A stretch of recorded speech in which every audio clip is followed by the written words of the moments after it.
The Auburn Tigers traveled to Texas A&M. A&M is a 6.5-point favorite. This game's 3:30 Eastern time on ESPN from Kyle Field. A&M coming off a bye week.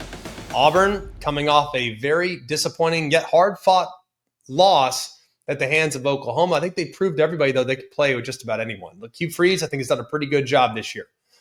You look at their personnel. I like what they have on offense. I like what they have on defense. And then for Mike Elko, the win at South Bend was massive.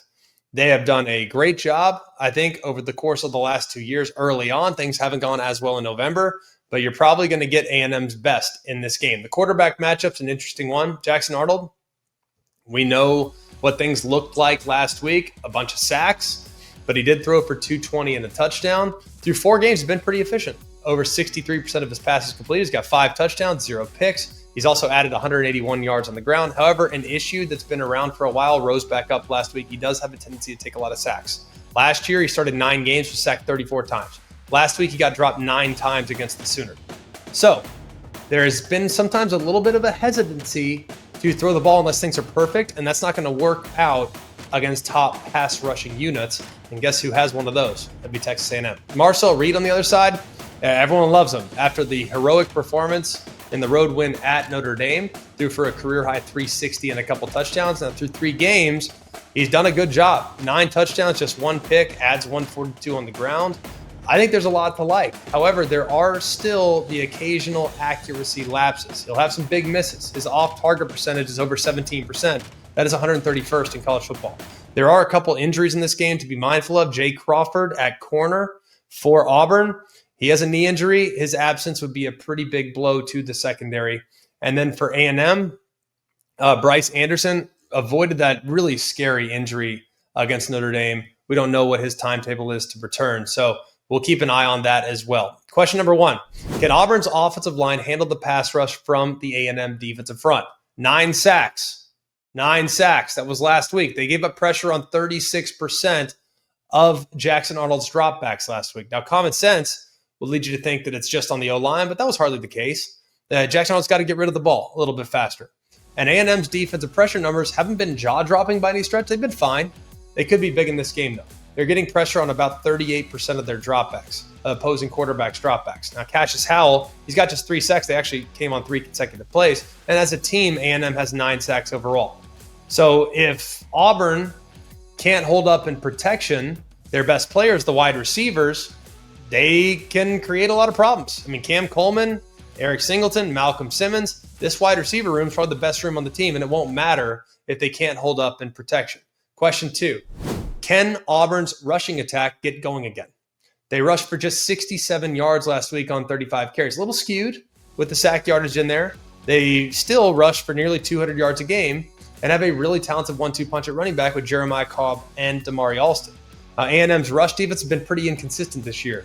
They're giving up, about 130 rushing yards a game. That's 72nd. But they did allow a ton in week 1 against UTSA. So there have been some really good days. There have been some really bad days. They need to have one of their good days against a formidable rushing attack from the Auburn Tigers. Question 3, can Texas A&M's wide receivers exploit Auburn's secondary?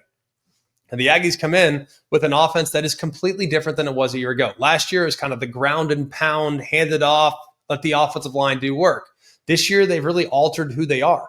They're averaging 323 passing yards a game. They have the same quarterback. The biggest difference, however, is at wide receiver. The additions of Mario Craver and Casey Concepcion have been amazing. These guys are elite with the ball in their hands. They're averaging 8 yards after catch per reception, which is top 10 in the country. Craver by himself has 280 yards after the catch. That's amazing. He's got 14 yards after the catch per reception. So every time you get him, man, he's taking another 15 yards. It's a first down and a half every single time he catches it after the catch. So he's been amazing. This will be a big test for an Auburn secondary that might be down Jay Crawford for the 2nd consecutive game. Now, going into last week, Auburn's defensive backs were a bit of a concern. I got to be honest with you, I was pretty impressed with them. I thought they were an improving bunch. I'm not sure they're a strength just yet because they've still given up 233 yards through the air a game. But I do think that group showed progress from where they were 2 weeks ago. Question 4, who will win the battle of strength versus strength? A&M's offensive line, Auburn's defensive line. A&M's offensive line has been great this year. They've given up just 2 sacks on 126 dropbacks. It's one of the best in the country. Auburn's defensive line, however, can take over the game if you let them. I'm very impressed with what I've seen so far. Look, Keldrick Falks, the headliner, they'll kind of move him around. He can be inside, he can be outside.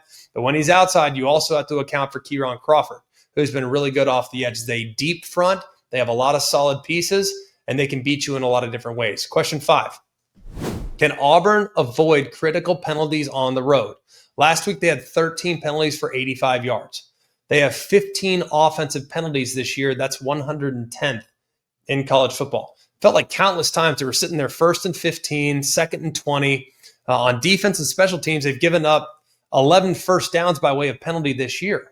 They're currently averaging 8.5 penalties per game. That's 125th in college football.